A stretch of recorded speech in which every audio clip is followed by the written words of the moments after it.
आत्ताची पोझिशन आहे? अजितदादा पवारांच्या सांगण्यावरून या बारामतीमध्ये ओबीसींचा जो मोर्चा झाला त्या मोर्चामध्ये 14 जणांवरती गुन्हे दाखल केले आणि आज आम्हाला पोलीस स्टेशनला बोलवलेलं होतं. आम्ही पोलीस स्टेशनमध्ये हजर झालो.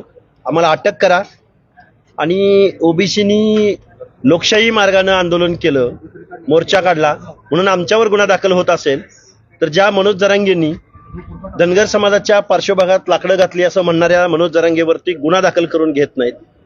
हे शासन मनोज जरांगे चालवतात का? मनोज जरांगेंच्या सांगण्यावरून किंवा मनोज जरांगेला हे शासन गृह विभाग घाबरतं का? हा आमचा सवाल आहे. कारण लोकशाही मार्गाने सरदशीर मार्गाने हे आंदोलन होत असताना आमच्याकडून आज पोलिसांनी लिहून घेतलंय.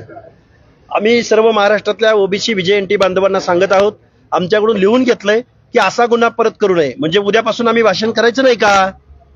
आम्ही संविधान घेऊन आलेलो आहोत. आमचा गुन्हा काय तर आम्ही भाषण केलं ओबीसीच्या हक्क अधिकार किंवा आरक्षण वाचवण्यासाठी. मग ते आमच्याकडून आज पोलिसांनी लिहून घेतलंय की हा गुन्हा उद्यापासून करायचा नाही. मग उद्यापासून आम्ही भाषण करायचं का नाही करायचं हे या गृह विभागानं पोलीस प्रशासनानं आम्हाला सांगावं. तुम्ही इथल्या पालकमंत्र्यांच्या अजितदादांच्या सांगण्यावरून तुम्ही आमच्यावर गुन्हे दाखल केले का?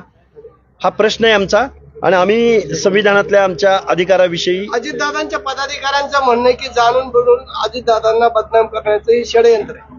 बरोबर हे बघा, अजित पवारांनी केलेलं आहे. अजित पवारांच्या आकाशाने कारवाई अजित दादांनी केलेली. म्हणणं आहे की जाणून बुडून अजितदादांचं नाव बदनाम केलं जातं. मला एक सांगा, ज्या गेवराईमध्ये बीडमध्ये अजितदादा पवार पालकमंत्री आहेत आणि ज्या बारामतीचे पालकमंत्री आहेत तिथंच माझ्यावरती गुन्हे दाखल झालेले आहेत आणि तिथंच माझ्यावरती हल्ले पण झालेले आहेत आणि अजितदादा पवारांच्या आमदारांनी हल्ले केलेले आहेत. आता काल पवन करवर नावाच्या आमच्या कार्यकर्त्याचे दोन्ही हात मोडलेले आहेत, डोक्यामध्ये टाकं पडलेले आहेत, पाय मोडलेला आहे.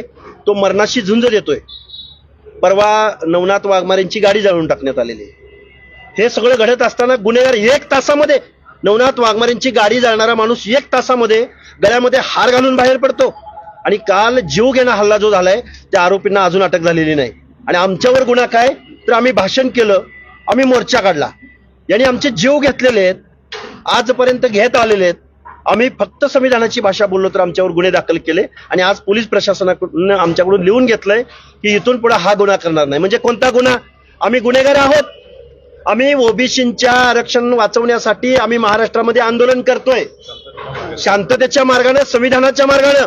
आज संविधान धोक्यात आहे. अजितदादा पवारांनी आमच्या तिजोरीवरती डल्ला मारून स्वतःचे कारखाने, दारूचे कारखाने उभे केलेच, पण आमचं आरक्षण पण संपवलंय. आमच्या महाज्योतीला निधी देत नाहीत. ही आमची मागणी आहे, ती तत्वाची लढाई आहे. मुख्यमंत्र्यांकडे गृहखातं असताना देखील हे जाणून बुडून गुन्हे दाखल झालेत असं काहींचं म्हणणं आहे आणि समाजामध्ये तीड निर्माण व्हावी म्हणून ही जाणून बुडून केलेलं. हे बघा, विधानसभेमध्ये महाज्योतीच्या संदर्भात प्रश्न विचारला गेला अभिजित वंजारी नावाच्या काँग्रेसच्या आमदाराकडून. त्यावेळी उत्तर कुणी दिलं? मुख्यमंत्र्यांनी दिलं का? त्याचं उत्तरदायित्व वित्तमंत्री म्हणून, अर्थमंत्री म्हणून अजितदादा पवारांचं होतं. एका वाक्यात त्यांनी उत्तर दिलं. मग याचं उत्तरदायित्व अर्थमंत्र्याचं असताना आम्ही इतरांना तर बाय डिफॉल्ट महाराष्ट्राचे मुख्यमंत्री जबाबदार आहेत ना. त्यामुळे अजितदादा पवारांचं आमचं काही बांधायला बांध नाही. बारामतीचं जीवन मुख्यमंत्र्यांनी अरे मी आश्वासन दिलं होतं, आपण देखील होता त्यावेळेस. मग आपण मुख्यमंत्र्याला जबाबदार का धरत नाही? मुख्यमंत्र्यांना जबाबदार आम्ही धरतो आहोत. आम्ही GR फाडला म्हणजे आम्ही मुख्यमंत्र्यांचं समर्थन कुठं करतोय? आम्ही काय फक्त बारामतीत आंदोलन नाही केलं. तुम्ही गेल्या 8-15 दिवसामध्ये, महिन्याभरामध्ये GR निघाल्यापासून आमच्या आंदोलनांची ठिकाणं बघा. नांदेड जिल्हा, लातूर जिल्हा, हिंगोली जिल्हा, बीड जिल्हा. बारामती सोडून द्यायचं का? आणि बारामतीमध्ये आम्ही मतदान दिलं नाही का सुप्रिया सुळेंना, अजितदादा पवारांना? आमच्या मताचं हे उपकार तुम्ही फेडले आमचे. गावगाड्यामध्ये धनगरांची, माळ्याची, साळ्याची, कोळ्याची मतं नाहीत. अजितदादा पवार, लाज वाटते आम्हाला तुमचे. आम्ही तुम्हाला या बारामतीच्या लोकांना आम्ही सांगायला आलोय, ज्या देवट्यांना तुम्ही निवडून दिले वारंवार रिपीट अगेन नागेन, ज्या सुप्रिया सुळेंना तुम्ही निवडून दिलं त्यांना उत्कृष्ट संसदपटू पुरस्कार मिळतो आणि त्या काल म्हणतात की आर्थिक निकषावर आरक्षण मिळावं. काय तुम्ही उत्कृष्ट संसदपटू? तुम्हाला गावगाड्यातली जात व्यवस्था माहिती नसावी?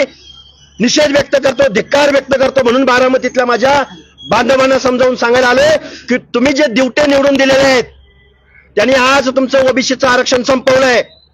विरोधक म्हणून शरद पवार आणि रोहित पवार आणि सुप्रिया सुळेंनी संपवलंय आणि सत्ताधारी देवेंद्र फडणवीसांच्या मांडीला मांडी लावून बसणाऱ्या अजितदादांनी संपवलं. हे सत्यता आहेत. सुप्रिया सुळेंच्या नंतर अजित पवारांनी तेच विधान केलंय की आर्थिक परिस्थितीनुसार आरक्षण ज्याचा त्याला तेवढं दिलं पाहिजे असं अजित पवार म्हणतात. ज्या रोहित पवार ज्या कर्जत जामखेड विधानसभा मतदारसंघातून निवडून येतात त्या रोहित पवारांच्या मतदारसंघामध्ये एका पारधी समाजाच्या महिलेची डेथ झाली 2 दिवसापूर्वीची घटना आहे. तिच्यावरती अंत्यसंस्कार करायला जागा मिळाली नाही. त्या पारधी बांधवांनी मग ती गरीब होती म्हणून मिळाली नाही का? ती सामाजिक दृष्ट्या मागास होती, ती पारध्याची होती म्हणून तिला अंत्यसंस्काराला जागा मिळाली नाही. सुप्रिया सुळे गरीब होती म्हणून तिला तिचे अंत्यसंस्कार करायला जागा मिळाली नाही, तर ती पारध्याची होती म्हणून. तुम्हाला जात वास्तव काय कळणार? तुम्ही जन्माला सोन्याचा चमचा घेऊन शरद पवारांच्या घरात जन्माला आला. तुम्हाला काय करणार? सोशल डिस्क्रिमिनेशन, गावगाड्यातल्या दलिताचं, मातंगाचं, गावगाड्यातल्या बेरड रामुशीचं, गावगाड्यातल्या मसनजोग्याचं काय नाही. त्याला शिक्षण घेताना, नोकरीमध्ये जाताना या संविधानाने त्याला जगण्याचा अधिकार दिला नाही.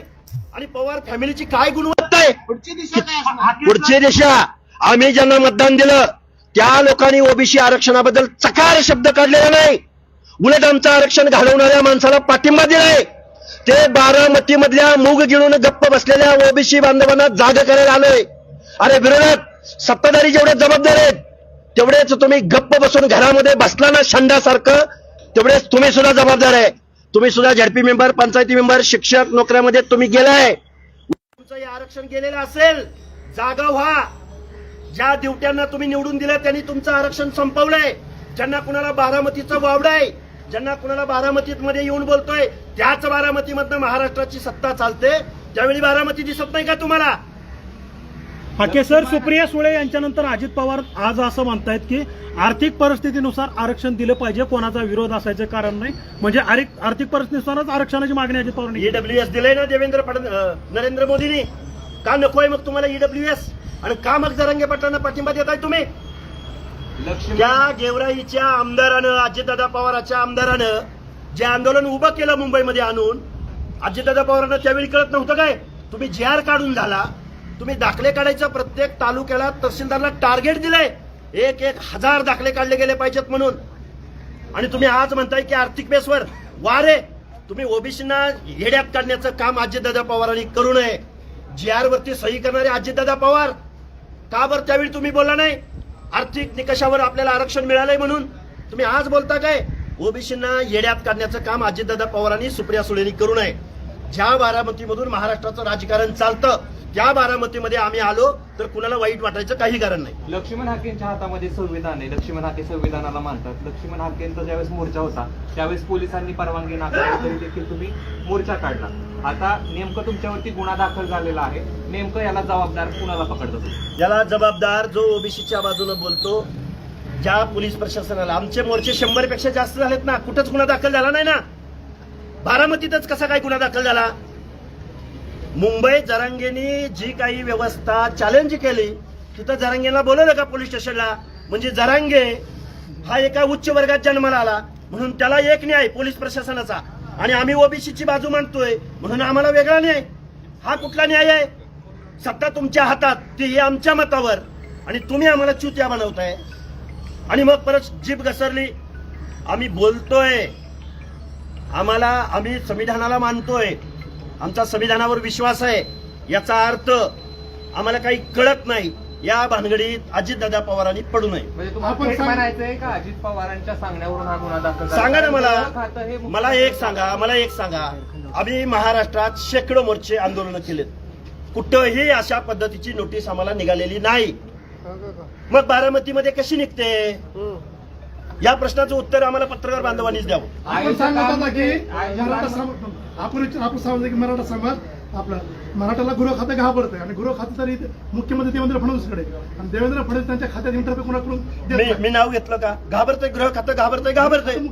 हो मग आहे ना. मग मी कुठं म्हणलंय दुसऱ्या कुणाकडे?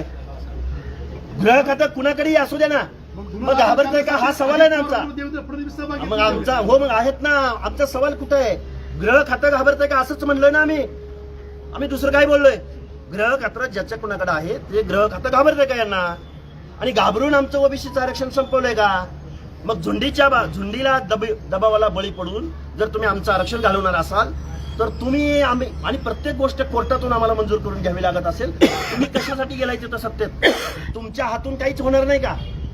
हा सवाल आहे ना. वास्तविक पाहता मंत्रिमंडळ हे मुख्यमंत्र्याच्या अंडर चाललं जातं, पण वेळोवेळी आपली जी टीकेची धार आहे ती अजित पवारांवरती जास्त दिसत आहे, ती ओबीसी मोर्चा असेल इतर कोणत्याही आमचे साधे प्रश्न होते. मगाशी मी तुम्हाला बोललो विधानसभेमध्ये ज्यावेळी हे प्रश्न उपस्थित केले गेले निधी संदर्भातले वगैरे, आणि काय विषय काय आहे माहिती आहे का, सत्तेमध्ये बसलं ज्यांनी शोषण आमचं केले त्यांच्या विरोधामध्ये आम्ही बोलणार. मुख्यमंत्री पदावर देवेंद्र फडणवीस साहेब बसलेले आहेत, आम्ही दुसऱ्या दिवशी जी आर फाडलाय ना, त्याच्याकडे तुम्ही कसं बघताय? त्यामुळे बाय डिफॉल्ट जो या टीमचा कॅप्टन आहे त्यालाच यश अपयश त्याच्यावरच अवलंबून आहे ना. त्यामुळे आम्ही दादांचा आणि आमचा काही बांधायला बांध नाही, पण ज्या दादांना आम्ही निवडून दिलं, ज्या सुप्रिया सुळेंना आम्ही निवडून दिलं, बारामतीमध्ये आल्यावर आम्ही त्यांच्याबद्दलच बोलणार ना. आम्ही बारामतीमध्ये येऊन विखे किंवा तिकडे पाटील यांच्या विरुद्ध कसं बोलू? आम्ही ज्यांना निवडून दिलंय, जे आमचे केअरटेकर आहेत, जे आमचे प्रतिनिधी आहेत, ते आमचं आरक्षण जात असताना एका शब्दाने बोलायला तयार नाहीत. हा जाब आम्ही बारामतीमध्ये कुणाचं नाव घेऊन करायचा? पवारांचंच घेणार ना. आणि बाय डिफॉल्ट डायरेक्ट इनडायरेक्ट महाराष्ट्रामधल्या राजसत्तेमध्ये नेहमी पवार बसलेले आहेत. त्यामुळे याचं उत्तर आधी पवार साहेबांनी जर भूमिका घेतली, जी आर काढून झाल्यावर सामाजिक विण उसवते, जी आर काढायच्या अगोदर सामाजिक विण उसवत नाही का? हे सवाल आहेत ना आमच्यासारख्या छोट्या कार्यकर्त्यांची. 27 तारखेची दिशा काय असणार आहे?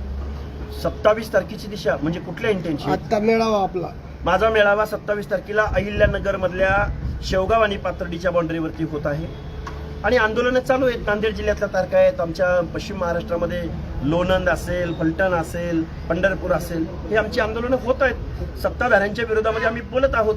वैयक्तिक कुणाबद्दल आकस असायचं कारण नाही, पण सत्ताधाऱ्यांच्या मनामध्ये मात्र आमच्याबद्दल वैयक्तिक आकस आहे हे आम्हाला आज दिसून आलंय. म्हणून जरांगेला एक न्याय आणि ओबीसी आंदोलकांना वेगळा न्याय म्हणून आम्ही हे संविधान हातामध्ये घेतलेलं आहे. ओबीसी एकजुटीचा वायर घ्या, वायर. भारतीय संविधानाचा भारतीय संविधानाचा ओरिजिनल सर्व एक करूया, एक म्हणतो इथं आत्ताची पोझिशन आहे. अजितदादा पवारांच्या सांगण्यावरून या बारामतीमध्ये ओबीसींचा जो मोर्चा झाला, त्या मोर्चामध्ये 14 जणांवरती गुन्हे दाखल केले, आणि आज आम्हाला पोलीस स्टेशनला बोलवलेलं होतं. आम्ही पोलीस स्टेशनमध्ये हजर झालो. आम्हाला अटक करा, आणि ओबीसीनी लोकशाही मार्गानं आंदोलन केलं, मोर्चा काढला म्हणून आमच्यावर गुन्हा दाखल होत असेल तर ज्या मनोज जरांगेंनी धनगर समाजाच्या पार्श्वभागात लाकडं घातली असं म्हणणाऱ्या मनोज जरांगेवरती गुन्हा दाखल करून घेत नाहीत. हे शासन मनोज जरांगे चालवतात का? मनोज जरांगेंच्या सांगण्यावरून किंवा मनोज जरांगेला हे शासन गृह विभाग घाबरतं का? हा आमचा सवाल आहे. कारण लोकशाही मार्गानं, सरदशीर मार्गानं हे आंदोलन होत असताना आमच्याकडून आज पोलिसांनी लिहून घेतलंय. आम्ही सर्व महाराष्ट्रातल्या ओबीसी विजयंती बांधवांना सांगत आहोत, आमच्याकडून लिहून घेतलंय की असा गुन्हा परत करू नये. म्हणजे उद्यापासून आम्ही भाषण करायचं नाही का? आम्ही संविधान घेऊन आलेलो आहोत. आमचा गुन्हा काय? तर आम्ही भाषण केलं ओबीसीच्या हक्क, अधिकार किंवा आरक्षण वाचवण्यासाठी. मग ते आमच्याकडून आज पोलिसांनी लिहून घेतलंय की हा गुन्हा उद्यापासून करायचा नाही. मग उद्यापासून आम्ही भाषण करायचं का नाही करायचं हे या गृह विभागानं, पोलीस प्रशासनानं आम्हाला सांगावं. तुम्ही इथल्या पालकमंत्र्यांच्या, अजितदादांच्या सांगण्यावरून तुम्ही आमच्यावर गुन्हे दाखल केले का? हा प्रश्न आहे आमचा, आणि आम्ही संविधानातल्या आमच्या अधिकाराविषयी. अजितदादांच्या पदाधिकाऱ्यांचं म्हणणं आहे की जाणून बुडून अजितदादांना बदनाम करण्याचं हे षडयंत्र आहे. हे बघा, अजित पवारांनीच केलेलं आहे. अजित पवारांच्या आकाशाने कारवाई अजित दादांनी केलेली आहे. म्हणणं आहे की जाणून बुडून अजितदादांचं नाव बदनाम केलं जातं. मला एक सांगा, ज्या गेवराईमध्ये, बीडमध्ये अजितदादा पवार पालकमंत्री आहेत आणि ज्या बारामतीचे पालकमंत्री आहेत, तिथंच माझ्यावरती गुन्हे दाखल झालेले आहेत, आणि तिथंच माझ्यावरती हल्ले पण झालेले आहेत, आणि अजितदादा पवारांच्या आमदारांनी हल्ले केलेले आहेत. आता काल पवन करवर नावाच्या आमच्या कार्यकर्त्याचे दोन्ही हात मोडलेले आहेत, डोक्यामध्ये टाकं पडलेले आहेत, पाय मोडलेला आहे, तो मरणाशी झुंज देतोय. परवा नवनाथ वाघमारेंची गाडी जाळून टाकण्यात आलेली आहे. हे सगळं घडत असताना गुन्हेगार 1 तासामध्ये, नवनाथ वाघमारेंची गाडी जाळणारा माणूस 1 तासामध्ये गळ्यामध्ये हार घालून बाहेर पडतो. आणि काल जीव घेणा हल्ला जो झालाय त्या आरोपींना अजून अटक झालेली नाही. आणि आमच्यावर गुन्हा काय? तर आम्ही भाषण केलं, आम्ही मोर्चा काढला, यांनी आमचे जीव घेतलेले आहेत, आजपर्यंत घेत आलेले आहेत. आम्ही फक्त संविधानाची भाषा बोललो तर आमच्यावर गुन्हे दाखल केले, आणि आज पोलीस प्रशासनाकडून आमच्याकडून लिहून घेतलंय की इथून पुढे हा गुन्हा करणार नाही. म्हणजे कोणता गुन्हा? आम्ही गुन्हेगार आहोत. आम्ही ओबीसींच्या आरक्षण वाचवण्यासाठी आम्ही महाराष्ट्रामध्ये आंदोलन करतोय, शांततेच्या मार्गाने, संविधानाच्या मार्गाने. आज संविधान धोक्यात आहे. अजितदादा पवारांनी आमच्या तिजोरीवरती डल्ला मारून स्वतःचे कारखाने, दारूचे कारखाने उभे केलेच, पण आमचं आरक्षण पण संपवलंय. आमच्या महाज्योतीला निधी देत नाहीत. ही आमची मागणी आहे, ती तत्वाची लढाई आहे. मुख्यमंत्र्यांकडे गृह खातं असताना देखील हे जाणून-बुजून गुन्हे दाखल झालेत असं काहींचं म्हणणं आहे आणि समाजामध्ये तीड निर्माण व्हावी म्हणून ही जाणून-बुजून केलेलं. हे बघा, विधानसभेमध्ये महाज्योतीच्या संदर्भात प्रश्न विचारला गेला अभिजित वंजारी नावाच्या काँग्रेसच्या आमदाराकडून. त्यावेळी उत्तर कुणी दिलं? मुख्यमंत्र्यांनी दिलं का? त्याचं उत्तरदायित्व वित्तमंत्री म्हणून, अर्थमंत्री म्हणून अजितदादा पवारांचं होतं.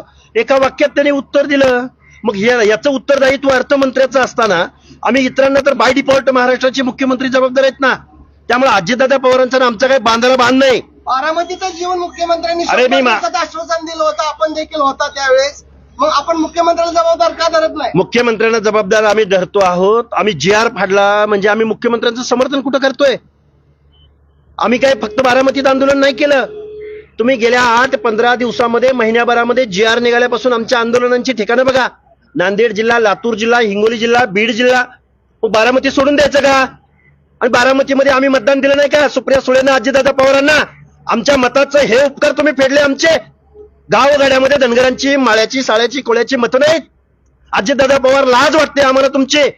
आम्ही तुम्हाला या बारामतीच्या लोकांना आम्ही सांगायला आलोय, ज्या देवट्यांना तुम्ही निवडून दिले वारंवार रिपीट अगेन अँड अगेन, ज्या सुप्रिया सुळेंना तुम्ही निवडून दिलं त्यांना उत्कृष्ट संसदपटू पुरस्कार मिळतो आणि त्या काल म्हणतात की आर्थिक निकषावर आरक्षण मिळावं.